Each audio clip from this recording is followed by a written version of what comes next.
Welcome to my YouTube channel. तो कल के लिए इंपॉर्टेंट लेवल देख लेते हैं। बैंक निफ्टी के लिए हम कहाँ ट्रेड करेंगे। ज़्यादा बकवास नहीं करूँगा, सीधा बोलूँगा क्या क्या लेवल्स है और सारी चीज़ें आपको मैं बताऊँगा, ठीक है। तो यहाँ पे देखो, आपको आज देखा होगा कि मार्केट ने शार्प रिकवरी दी, उसके बाद फिर यहाँ से रिजेक्शन लेके फिर मार्केट ऐसी जगह पे क्लोज हुआ है। थोड़ा कन्फ्यूजन लेवल है। मैं बोला ना 45,000 जैसे राउंड फिगर होती है ना, 45,000 45,500, ये देखो यहाँ पे 500, राइट। ये 500 हो गया, तो ये 45,000 ये हो गया। उसके बाद अपना 44,600 के नीचे अभी गया ही नहीं मार्केट। तो देखते हैं अभी कल के लिए क्या इंपॉर्टेंट लेवल है, ठीक है। अभी मार्केट में देखो, आप थोड़ा सा चार्ट को फील करोगे ना तो आपको समझ में आएगी चीज़ें। जैसे रैंडमली ट्रेड करोगे ना तो कभी पैसा नहीं बनेगा मार्केट में, ठीक है। यहाँ पे देखो, यहाँ पे क्या था, मल्टीपल टाइम ये लेवल सपोर्ट लेके मार्केट ऊपर की तरफ शिफ्ट हो रहा था, ठीक है। लेकिन अभी क्या हुआ, मार्केट में यहाँ से ब्रेकडाउन मिल गया, फिर मार्केट गैप डाउन खुल के फिर इसी लेवल तक गया। जब भी कोई मेजर सपोर्ट टूटता है ना, तो जब मार्केट उसके नीचे खुलती है तो एज अ रेजिस्टेंस वो सपोर्ट काम करता है। ये बात आप थोड़ा सा ध्यान देके सुनना। जब भी कोई मेजर सपोर्ट टूटता है तो जब मार्केट गैप डाउन खुलता है, ठीक है, तो एज अ वो रेजिस्टेंस की जैसा काम करता है। ये वाला अब हमारे लिए रेजिस्टेंस हो गया है। तो देखो 45,500 के यहाँ पे अच्छे खासे सेलर बैठे हुए हैं, ठीक है। यहाँ पे अच्छे खासे, उसके बाद 45,200, यहाँ के कुछ लोग भाग भी गए होंगे लेकिन कुछ लोग सेलर बैठे हुए हैं। यहाँ पे क्या है, बायर बैठे हैं, यहाँ लोग बायर बैठे हैं।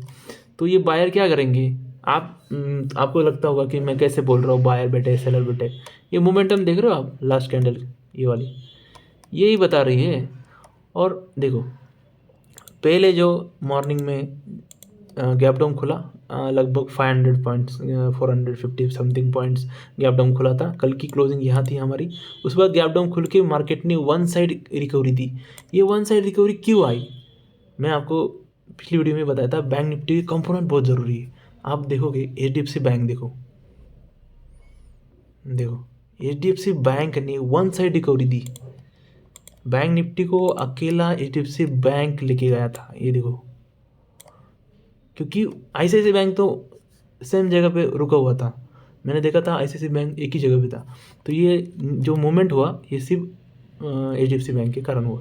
अभी HDFC बैंक का देख लेते हैं कि मेजर सपोर्ट और रेजिस्टेंस देख लो। HDFC बैंक देखो कहाँ पे रेजिस्टेंस है, ये रेजिस्टेंस जोन में HDFC बैंक के लिए 1480 का जो है ना, वो स्ट्रॉन्ग रेजिस्टेंस है HDFC बैंक के लिए। लेकिन ये कैंडल बहुत बढ़िया बनी है, स्ट्रॉन्ग बायर यहाँ पे आ चुके हैं। बहुत अच्छी खासी, एक अच्छा खासा डाउनफॉल के बाद एक थोड़ा सा रिकवरी दिया, उसके बाद फिर से नीचे आके फिर ऊपर जाए। ये हो सकता है अगले वीक में भी हो सकता है, लेकिन मैं कल के लिए तो ये नहीं कह रहा हूँ कि कल के ये ऊपर चला जाएगा। आपको सिर्फ ध्यान देना है HDFC बैंक क्या कर रहा है, ठीक है।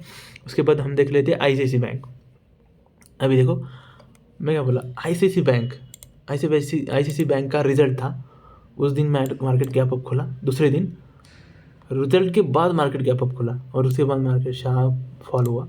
लेकिन अभी ICICI बैंक के लिए ये जो जोन है ये सपोर्ट जोन है, ठीक है। तो तुरंत ये टूटेगा नहीं, यहाँ से कुछ ना कुछ थोड़ा होल्ड करेगा फिर ऊपर जाएगा, ऐसा ही कुछ होगा, ठीक है।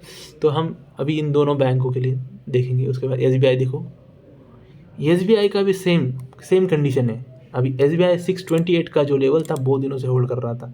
ये जो लेवल था ना बहुत दिनों से होल्ड कर रहा था। मुझे लगा कि यहाँ पे पोलन फ्लैग का ये बन रहा है, फ्लैग पैटर्न, और उसके बाद ये ऊपर जाएगा, लेकिन ये नहीं हुआ। ग्लोबल मार्केट वगैरह सब चीज़ें और हमारा मार्केट कंटिन्यूसली फॉल हो रहा था। पता नहीं FI और DI बहुत सेल कर रहे हैं, पता नहीं क्यों। तो ये यहाँ पे रेजिस्टेंस है अभी, ठीक है, यहाँ पे रेजिस्टेंस है। तो इसमें तो कोई मतलब मुझे दिख नहीं रहा है कि ऊपर की साइड में कुछ दिख रहा है, मतलब कुछ दिनों बाद हो सकता है। तो अभी बैंक निफ्टी देख लेते हैं, ठीक है। अभी ये तो कंपोनेंट की बात हो गई ना। तो देखो 15 मिनट्स में मैं शिफ्ट हो जाता हूँ, उसके बाद देखते हैं कि कल के लिए क्या इंपॉर्टेंट लेवल सपोर्ट है।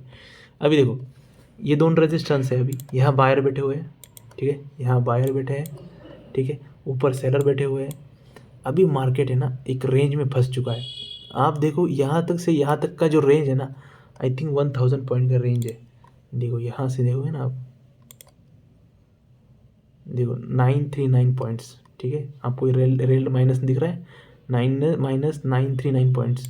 मतलब अभी क्या हो रहा है कि जो अपना बैंक निफ्टी का जो ट्रेंड है वो अभी पता ही नहीं चल रहा है। इधर वो गैप अप खुले या गैप डाउन खुले तभी पता चलेगा। अभी तो कुछ पता नहीं चल रहा है क्योंकि वोलेटाइल मार्केट हो सकती है 1000 पॉइंट के बीच में, ठीक है। और यहाँ पे मैं आपको एक टूल लगा के दिखाता हूँ। एक फिबोनाची टूल होता है जहाँ से हम देखते हैं कि देखो ये फिबोनाची टूल हो गया। अभी देखो ये फिबोनाची टूल के बारे में आपको कुछ पता नहीं होगा तो मुझे बताओ, मैं आपको फुल इसके डिटेल इन्फॉर्मेशन दूंगा कि इसको कैसे पढ़ते हैं, उसको कैसे यूज़ करते हैं। अभी मैंने यहाँ से क्यों लगाया है, क्योंकि यहाँ से हम गिरे थे ना, यहाँ से हम गैप अप खुल के गिरे थे, इसकी वजह से मैंने और इसका हाई और इसका लो मैंने मार्क करके ये फिबोनाची टूल लगाया। देखो मेजर रेजिस्टेंस कहाँ आ रहा है अभी 45,500, ये मेजर रेजिस्टेंस है अभी बैंक निफ्टी के लिए। जब भी बैंक निफ्टी यहाँ जाएगा रेजिस्टेंस फेस करेगी फिर नीचे आएगी। मतलब ऐसे नहीं कि नीचे तुरंत आ जाएगी, आपको वहाँ पे देखना होगा वहाँ पे कैंडल क्या कैसी बन रही है, ठीक है। ये सारी चीज़ों का ऑब्जर्वेशन आपको करना होगा, ठीक है। ये हो गया अपना। तो उसके बाद देखो फिबोनाची टूल लगा के बताया मैंने कि कैसे यहाँ पे एक रेजिस्टेंस है, ये रेजिस्टेंस मैंने कैसे निकाला ना वो बताया मैंने अभी, जैसे फिबोनाची टूल लगा के, ठीक है। उसका यूज़ कैसे करते हैं ना आप, मैं एक डिटेल वीडियो बनाऊंगा फिबोनाची के बारे में, ठीक है। उसके बाद आप देखो गैप अप खुल गया, सपोज मार्केट यहाँ गैप अप, कल सपोज गैप अप खुल गया, 3 कंडीशन हो सकती है मार्केट में, एक तो गैप अप खुलेगा, फ्लैट खुलेगा या गैप डाउन खुलेगा। 3 केसेस में हम कैसे ट्रेडिंग करेंगे, ठीक है। तो पहली चीज़ है कि मार्केट में अभी यहाँ पे क्या दिख रहा है, ऊपर मैंने आपको जस्ट बताया कि 45,500 मेजर रेजिस्टेंस है। इसके साथ हमें बैंक निफ्टी के कंपोनेंट भी देखने हैं। उसके बाद सपोज यहाँ गैप अप खुलने के बाद यहाँ पे होल्ड करे कम से कम, यहाँ पे देखो यहाँ से हमारा 45,000 है ना अभी, मतलब 500, मतलब ये 500 पॉइंट सपोज गैप अप खुल गया तो हमें थोड़ा सा यहाँ पे बाइंग की सब जाएंगे, लेकिन हमें ना तुरंत बाइंग नहीं करनी है क्योंकि ये 500 पॉइंट ऑलरेडी चल के आया हुआ है, चल के आया मतलब गैप अप खुला है। तो यहाँ पे ना जो लोग यहाँ बाइंग करके बैठे ना उनको अच्छा खासा प्रॉफिट दिख रहा होगा, जो लोग यहाँ बाइंग किए उनको प्रॉफिट दिख रहा होगा। तो मार्केट थोड़ा सा रिट्रेसमेंट करके फिर निकले, इस क्लोजिंग प्राइस का सपोर्ट नीचे आया, यहाँ से कुछ सपोर्ट लिया फिर ऊपर निकले, तो इतना ऊपर तो नहीं जाएगा। जब भी ये 45,500 से वो लेवल ब्रेक डाउन किया और ये इसने 45,000 मतलब 500 पॉइंट का जो है यहाँ पे सपोर्ट लिया, तो ये जो 300-400 पॉइंट मिलेंगे ना आपको इंट्राडे में वही आपको लेने हैं। ज़्यादा यहाँ पे लालच नहीं करना है कि भाई ऊपर चला जाएगा, बहुत ज़्यादा ऊपर जाने वाला है, ऐसे वैसे। ये पॉइंट्स यहाँ पे ही खेलेगा मार्केट दिन भर, साइडवेज भी हो सकता है, ठीक है। और सपोज मार्केट गैप डाउन खुल गया, सपोज यहाँ खुल गया मतलब फ्लैट खुला, पहले तो गैप अप के बारे में डिस्कस किया, अभी फ्लैट खुला तो हम यहाँ पे तुरंत सेल भी नहीं करेंगे, वेट करेंगे कोई फर्स्ट कैंडल बनेगी 5 मिनट की, उसके बाद सेकंड कैंडल उसका ब्रेक डाउन करती है, उसके नीचे ट्रेड कर रही है, तब हम सेल करेंगे। और हमारा टारगेट, पहला टारगेट ये लो होगा, जो आज का लो है ना ये वाला लो यहाँ पे टारगेट है हमारा, ठीक है। फिर यहाँ पे टाइम पास किया तो नीचे ब्रेक किया तो हमारा सेकेंड यहाँ पे एंट्री बनेगा और उसका जो नया टारगेट होगा वो 44,250 होगा, ठीक है। ये फर्स्ट टारगेट होगा हमारा, ठीक है। क्योंकि यहाँ पे देखा जाए तो घोड़ा यहाँ से चल रहा है, घोड़ा थक जाएगा, यहाँ तक आएगा घोड़ा, फिर यहाँ से फॉल होगा, फिर घोड़ा और थक जाएगा। इसकी वजह से मैंने बताया टारगेट थोड़ा कम रखो, ठीक है। अभी ऊपर गैप अप खुलने के बाद तो मैंने बता दिया, फ्लैट खुलने के बाद आपको कुछ नहीं करना है, बस देखना है कि मार्केट कर क्या रहा है। उसके बाद आपको मतलब लाइव मार्केट में आपको समझ कर ट्रेड लेना होगा कि ऊपर भी देखा जाए तो 45,500 का एक रेजिस्टेंस है, नीचे देखा जाए तो आपको यहाँ पे रेजिस्टेंस सपोर्ट है, तो इसके बीच में मार्केट वोलेटाइल हो सकती है।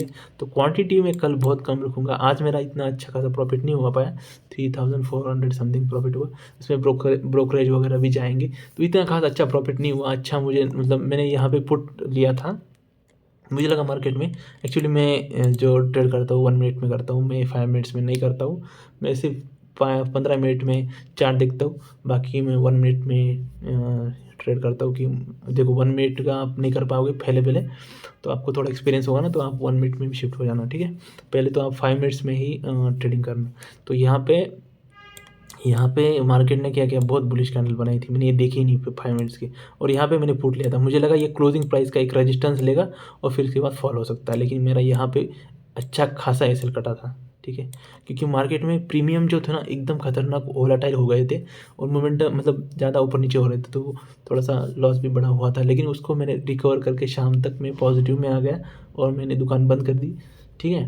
तो लॉस रिकवर करना भी ये एक्सपीरियंस से आता है, मतलब ऐसा नहीं कि भाई आप लॉस हुआ तो ट्रेड करो, लेकिन आप लॉस होने के बाद बंद भी कर सकते हो, लेकिन एक्सपीरियंस है तो कर सकते हो, ठीक है, अपनी रिस्क मैनेजमेंट के हिसाब से। हाँ, तो ठीक है, यहाँ पे रेजिस्टेंस ले आए और यहाँ पे सपोर्ट है।